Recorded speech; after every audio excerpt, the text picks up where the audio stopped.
Bonjour à tous, je vous remercie de me rejoindre sur mon blog dédié au développement commercial et à la prospection commerciale en particulier. Vous êtes chef d'entreprise ou bien vous êtes peut-être directeur commercial. Aujourd'hui, vous faites le choix d'accompagner davantage vos commerciaux pour plus d'efficacité ou bien vous souhaitez tout simplement donner un nouveau souffle en développement au service de votre entreprise. Je vous souhaite la bienvenue. Donc, vous l'avez bien compris, si vous souhaitez augmenter de manière significative le résultat de développement commercial de votre équipe, il est très important d'agir sur les 3 piliers quantitatifs entre autres. C'est-à-dire augmenter la rigueur, augmenter la régularité et ainsi augmenter le rythme soutenu dans les actions de prospection. Et pour autant, je dirais que les commerciaux sont globalement, naturellement dénués de rigueur. Ils n'ont pas non plus le côté résigné qui va les obliger à s'astreindre à une régularité. Donc, 2 possibilités vont s'offrir à vous. La première solution, c'est de les contraindre. Cela va fonctionner ou pas en fonction du caractère de vos commerciaux. Certains commerciaux qui ont compris l'enjeu, qui ont la volonté de se remettre en cause et qui ont l'objectif d'évoluer et de progresser, elles vont se soumettre à cette contrainte et au fur et à mesure de leurs efforts, elles vont comprendre que c'est également leur intérêt et au fur et à mesure de ce mode de fonctionnement qui va devenir naturel, cohérent et efficace et vont constituer à ce moment-là une équipe, ce que j'appelle une équipe de perles rares, ce qui est extrêmement rare bien entendu. L'autre catégorie de commerciaux qui présentent une personnalité, je dirais, plus commune et sont tout à fait en mesure de comprendre l'intérêt de cette contrainte, mais ils refusent, peut-être même inconsciemment en fait, très probablement inconsciemment, de la mettre en œuvre. Donc, elles vont pas l'exprimer ainsi, bien entendu, mais je dirais davantage qu'ils vont traîner les pieds. Et dans ce cas-là, vous risquez de vous retrouver à les contraindre de manière individuelle, c'est-à-dire à les obliger à travailler sur des qualités qu'ils n'ont pas. Travailler sur leur rigueur, travailler sur la régularité, vous allez les obliger à passer X demi-journées par semaine, par exemple, à faire de la prospection téléphonique. Et pour faire bref, vous allez entrer dans un processus qui génère du flicage, une sorte de système qui pourrait d'ailleurs s'apparenter à de la bâtonnite. Cela entraîne de la contrainte, bien entendu, donc également de la surveillance. C'est pour la bonne cause parce que l'objectif est louable, bien entendu. Il s'agit du développement de votre entreprise, voire même de la pérennité de votre entreprise. Cette solution existe et je dirais même qu'elle est très couramment mise en œuvre, mais je dirais qu'elle est plutôt pénible, à la fois pour vous et pour eux. Et c'est un jeu relativement stressant, je dirais même anxiogène pour l'ensemble de l'équipe, à commencer par vous. Et puis au bout du compte, le risque, c'est que vous allez vous user ou bien de vous décourager. Et de ce fait, l'ambiance de l'équipe risque de se dégrader également. À ce moment-là, vous allez entrer dans le cercle qui ne va pas être vertueux, mais plutôt relativement désagréable.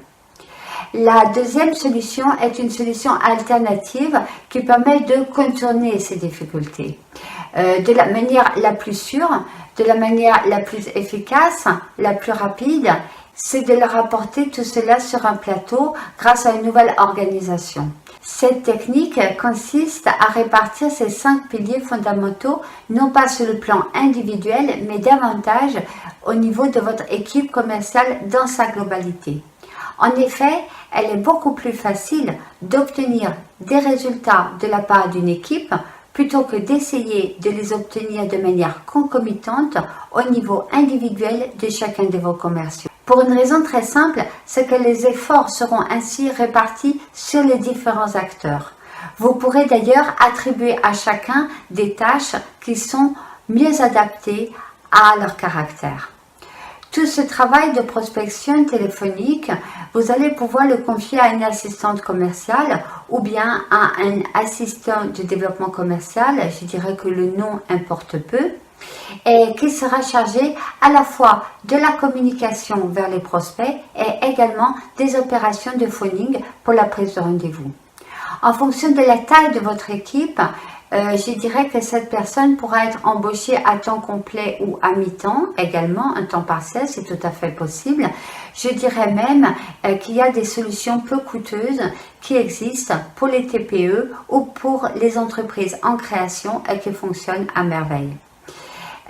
C'est donc à elle que vous allez confier le nombre de prospects à répartir tout au long de l'année. Imaginons par exemple que vous avez besoin de travailler sur une liste de 300 prospects par an.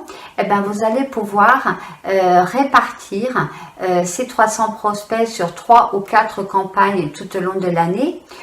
Tenant compte qu'il sera nécessaire de provoquer environ, je dirais ça statistiquement, environ 6 contacts par prospect avant d'obtenir un rendez-vous. Donc ça veut dire que cette assistante commerciale, elle va prendre en charge pas loin de 1800 actions de prospection tout au long de l'année. Je dirais que vous allez la charger d'une régularité et d'une rigueur quasi militaire. Pour les campagnes de communication, pour les envois de courrier également, pour les relances par mail et également pour les séances de phoning pour la prise de rendez-vous tout au long de l'année. Donc ainsi, je dirais qu'elle va prendre en charge cette rigueur quasi militaire nécessaire à la prospection de rythme soutenu. Quoi qu'il arrive, qu'il pleuve, qu'il neige, qu'il vente, pendant ce temps-là, les commerciaux seront dehors, chez les clients et chez les prospects, et vont ainsi se retrouver libérés de cette étape très ingrate qui les bridait jusque présent, et reviendront confiants, enjoués et enthousiastes. Ils seront ravis de se concentrer sur ce qu'ils aiment, c'est-à-dire aller en rendez-vous, analyser les besoins, faire des propositions judicieuses et convaincre les prospects. Faire aimer vos produits, vos services, faire aimer votre entreprise également et emmener avec eux les prospects et les clients, là est leur véritable valeur ajoutée. Ils vont apporter un nouveau souffle, un nouvel enthousiasme et surtout, ils vous seront reconnaissants et d'avoir mis en place une organisation aussi efficace. Tout au long de l'année, l'assistante commerciale, elle va imposer un rythme de travail soutenu et ils vont l'accepter pour une raison très simple, c'est que simultanément, c'est elle qui leur évite le travail fastidieux de prospection téléphonique et de prise de rendez-vous. Ils vont même se retrouver reconnaissants. Dans le meilleur des cas, elle-même, elle ira jusqu'à remplir le CRM pour eux et ainsi leur démontrer l'intérêt d'un outil que vous avez beaucoup de mal à leur faire accepter jusqu'à présent. Vous l'avez compris, elle devient votre meilleure alliée. Elle sera placée sous votre responsabilité directe. J'ai l'habitude de dire qu'elle va devenir en quelque sorte votre bras armé. Il faudra juste prendre 3 précautions fondamentales. La première précaution fondamentale, c'est que tout l'argumentaire commercial devra être rédigé de manière collégiale par les commerciaux eux-mêmes parce que les argumentaires font partie du pilier qualitatif. La deuxième précaution, c'est que le ciblage des prospects également devra être défini par les commerciaux de manière collégiale également parce que le ciblage fait également partie du pilier qualitatif. Et la troisième précaution à prendre, elle ne sera en aucun cas subordonnée aux commerciaux, elle travaillera sous votre responsabilité personnelle parce que c'est vous, chef d'entreprise ou directeur commercial, qui devez tenir les rênes. L'objectif est très simple, tout ce travail de développement commercial soit parfaitement cadencé tout au long de l'année. Donc vous vous posez la question, est-ce que c'est une méthode miracle? Je n'irai pas jusque-là non plus. Par contre, c'est une technique volontariste que vous garantit de mettre les moyens nécessaires à l'atteinte de vos objectifs et surtout, elle vous garantit d'utiliser au mieux la valeur ajoutée de chacun à l'intérieur de votre équipe. Parce que tous les individus aiment ce qu'ils font, meilleurs ils sont. C'est donc possiblement la méthode la plus simple, et la méthode la plus efficace et la méthode la moins coûteuse.